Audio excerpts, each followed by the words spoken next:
Hey guys, Brent Mesper from Technical Taekwondo. Today's video we have a treat. Master Grove is actually showing the class on how to do the half switch footwork. I showed this in one of my earlier videos where we were talking about just the footwork, so you can check that out. But he shows the half switch footwork mainly off of that lead jab. So he's showing you how to set it up, how to incorporate it. Again, he is very much a detail-oriented person. He's going to drop off these gold nuggets of wisdom along the path. These nuggets are things that most people miss out on. In fact, a lot of instructors either gloss over because they don't have time or they just don't fully understand it. I hope you guys enjoy the video, and let's just go ahead and get into it. All right, so if we're in open stance, he's got an open shot right here. He goes in to throw a roundhouse or an angle kick. Go ahead and throw it.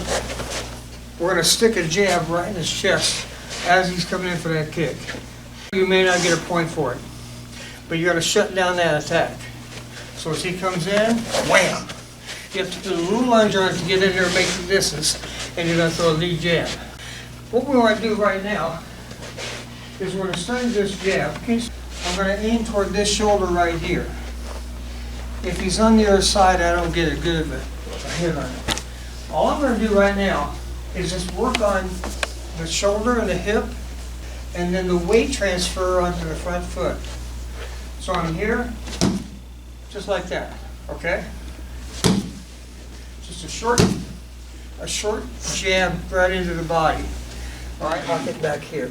So it's going to come in a straight line. Notice this motion, and then a little bit of hip turn.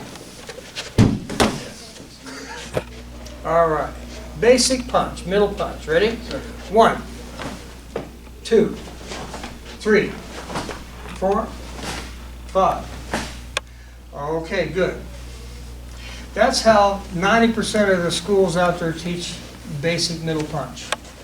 Now some schools don't bring their hand from the hip, they bring it from the ribs. Everybody put your hand on the ribs. Okay, other hand out. Now test this, you're going to make a comparison. You're going to punch from the rib, feel the power. Now punch from the hip, same hand. Which one's stronger? Punch from the rib or from the hip? When I throw it from the rib, there's more intense shock wave. I can feel it in my body. If I bring it from here, it's not the same. But I don't simply go by that. Am I hitting him on a 90-degree angle? No. Not really. If I come from the hip and straight out, or from the rib and straight out, I'm probably hitting more closer to a 90-degree angle. So I've got a better angle to hit him with. So there's the angle part of it. But here's the other thing I want you to learn. Put your hand on your hip. Bounce it. Bounce it from here to your rib, because the rib, punching the rib is more strong. But you got to bounce it up here and then shoot it out. Lift your heels off the ground. As you lift the heels, raise this hand from the hip to the rib. And then when you drop, that's when the punch lands, at that moment.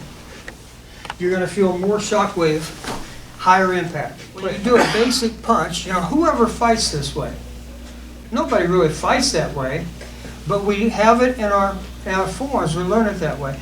But there's little lessons that you learn from studying form. Problem is, most people nowadays are taught to be nice little robots.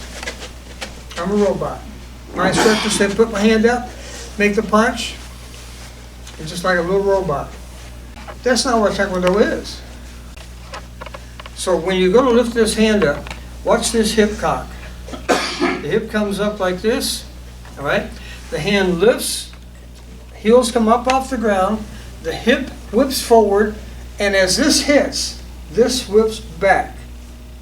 Okay. What's the advantage of the lead hand? It's faster.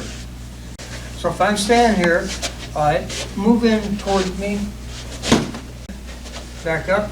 Now the reverse punch takes a little bit longer, but what's the advantage of the reverse punch? A lot more power. A lot more power. Okay, you get more power. This is where we have a little bit of fun. There's my jab.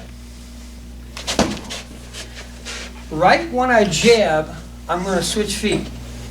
Now, I'm not getting the full torque of the hip, but I get this foot behind me, like a reverse punch would be. Okay? So I get that force. On that switch, like that. Boom. Right there. Okay. Now I want to jab right when my feet hit the ground. I want that shock wave coming off the ground. Boom. It'll still have more force than a jab does because the feet are lined up.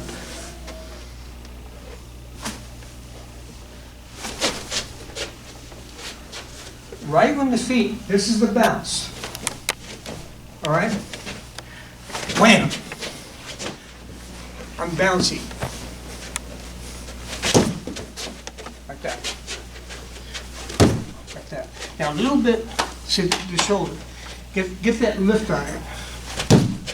I like it out of closed stance the best because I can shoot right through there.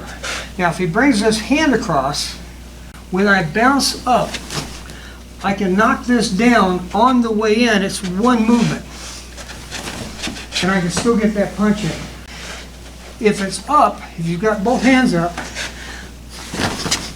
I can just sneak it right straight through the apparel when even know it came in. Watch when he still feels it. Pow, right there.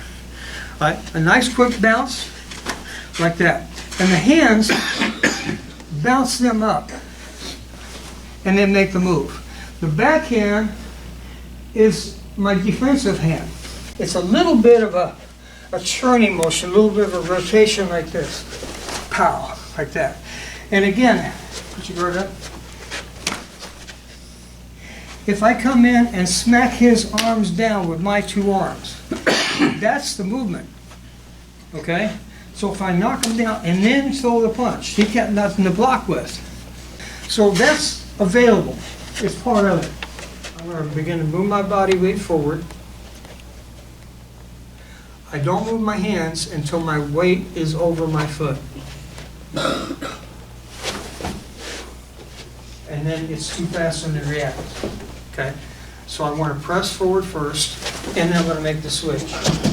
This hand can very often grab or hook the front hand. In tournament competition, if you grab them, you're going to be penalized. It's illegal. What's the difference between grabbing and hooking? One digit. It's called a thumb. If I do this, I just grabbed her. If I do this, I didn't grab her. These little fine lines you need to understand when you compete. So guard up. I'm going to pull this arm out of the way. Now she's got that hand to defend with. That's the only one I got to get past. When I go in, okay, if I push it down, she can loop and hit me. Okay? If I push it this way, she can hit me in the arm and that'll feel good. I'll mess your arm up for a while. But I like pushing it toward that hand. So I block her out with her own hand. Try to make the half switch while I'm traveling in. Could I punch him? Absolutely I could. But the next time I go to do it, I'm not worried about the punch. I'm going to go for an axe kick. So it's a switch feet, a half switch, axe kick. Don't just stand there and expect her to miss. Yes, sir. Get out of there. But I'll stay as close as I can when I get in here. If I can potentially come right back at the same time. Good? Nice? Okay. Now, one thing, for you guys have good flexibility, if you can come up and do part of your angle kick, then do the axe, it'll work even better. Fake the angle kick on me, and then switch it. Right. If you can do that, that helps make that kick better. So what I want to do is I want to catch her mind, not here and not here, but halfway between. The way I create that,